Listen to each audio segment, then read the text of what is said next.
Оптимизму и жизненной активности 96-летнего Асека Урманбетова позавидует любой. Ветеран Великой Отечественной войны, поэт и писатель. Несмотря на преклонный возраст, полон энергии и планов на будущее. В преддверии 9 мая пожилой мужчина поделился некоторыми воспоминаниями и мыслями. Продолжит Даяна Джумабекова. Несмотря на свой почтенный возраст, ветеран Великой Отечественной Асек Урманбетов и сегодня остается в строю. Он пишет книги, рассказы, поэмы и романы, возглавляет общественный фонд «Акджол», который помогает пожилым людям, инвалидам, труженикам и ветеранам войны. Пишу обо всем – о природе, экологии, молодежи, людях, нашем обществе, обо всем том, что нас окружает, тревожит и радует.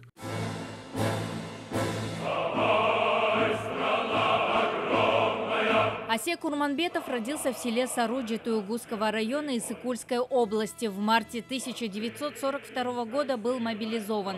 В мае 1943 года попал в 735-й стрелковый полк и был назначен командиром стрелкового взвода. За выполнение боевых заданий, освобождение сел и городов от фашистских захватчиков Асек Урманбетов награжден орденами Отечественной войны и Красной звезды.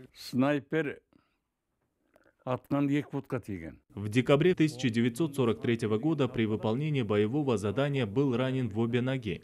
В меня стрелял снайпер. Ранение было очень тяжелое, и в результате правую ногу ампутировали. После мобилизации много лет работал в сельском хозяйстве. Поднимали колхозы и совхозы. В настоящее время Асек Урманбетов часто организует встречи с молодежью. Своим долгом ветеран считает и воспитание подрастающего поколения. Еще одна черта ветерана – это то, что гонорары от продажи книг он отдает на благотворительность. 27 апреля Асек Урманбетов пожертвовал 240 тысяч сомов ветеранам 3 районов Бишкека – Октябрьскому, Свердловскому и Ленинскому.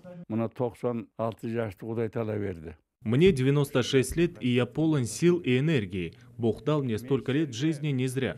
Мне кажется, что я должен помогать абсолютно всем, кто нуждается в помощи. Я пишу больше 20 лет и счастлив, что с вырученных денег от моей деятельности я могу помогать. На достигнутом останавливаться не собирается. Он и дальше хочет служить во благо народа и страны. Даяна Джумабекова, Нуркамиль Асанов, Ала-То 24.